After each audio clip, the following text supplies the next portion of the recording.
जय हिंद दोस्तों, आपका स्वागत है आपके अपने YouTube channel learning point with Abhishek sir पर। दोस्तों, अगर आप चैनल पर नए हैं तो चैनल को सब्सक्राइब कर लीजिए और बेल आइकन प्रेस कीजिए ताकि आप डेली डिक्टेशन पा सकें। डिक्टेशन शुरू होगी 5 सेकंड बाद।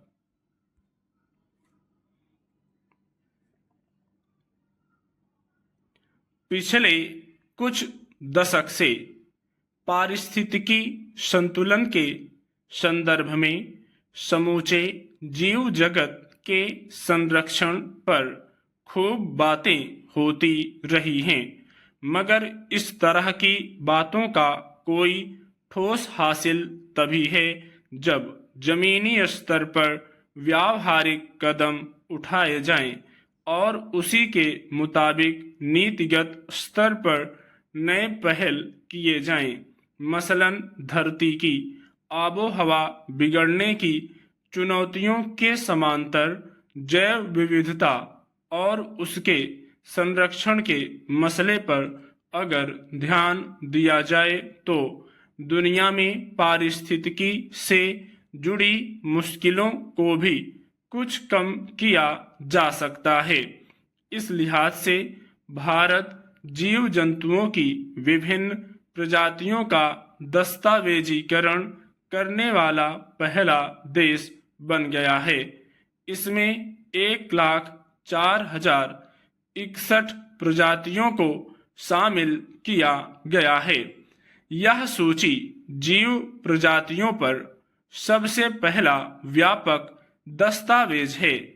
इसका सबसे अहम संदेश यही गया है कि दुनिया भर में पर्यावरण में हो रहे बदलावों और नित नई खड़ी हो रही चुनौतियों के बीच भारत प्रकृति संरक्षण को लेकर केवल चिंता नहीं जताता बल्कि वास्तविक सरोकार भी रखता है। जीव जंतुओं की इस सूची में स्थानीय और संकटग्रस्त प्रजातियों के साथ ही सूचीबद्ध प्रजातियों को भी शामिल किया गया है।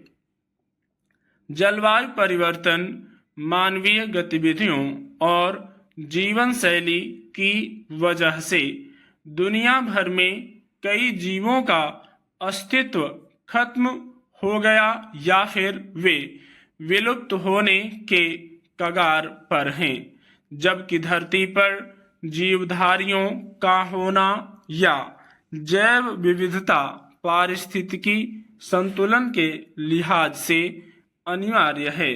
किसी भी जीव के विलुप्त होने का सीधा असर पारिस्थितिकी तंत्र पर पड़ता है।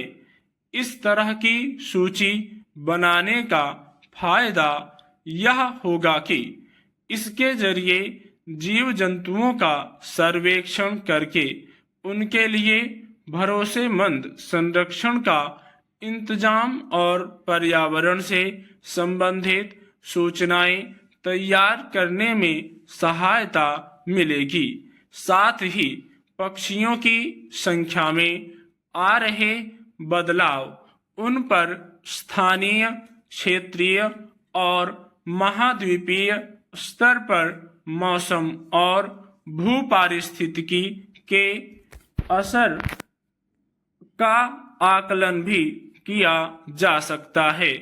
इस दस्तावेजीकरण के जरिए वैज्ञानिकों, शिक्षाविदों, शोधकर्ताओं और पर्यावरणविदों को सभी जीवों की सूची के वर्गीकरण के साथ साथ इसके आधार पर प्रकृति के संरक्षण के लिए नीतियां बनाने की दिशा में ठोस पहल करने में मदद मिलेगी।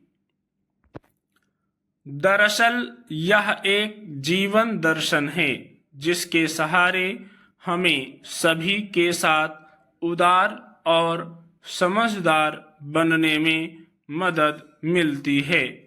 प्रेम और करुणा के साथ जीने से हम अपने समुदाय के विकास में योगदान कर सकते हैं और एक ऐसे समुदाय का निर्माण करते हैं जिसमें व्यक्ति महत्वाकांक्षी, समझदार और समर्थ महसूस करते हैं। प्रेम और करुणा के माध्यम से हम न केवल अपने जीवन को समृद्ध करते बल्कि मानवता के सामूहिक उत्कर्ष में भी योगदान देते हैं। स्टॉप।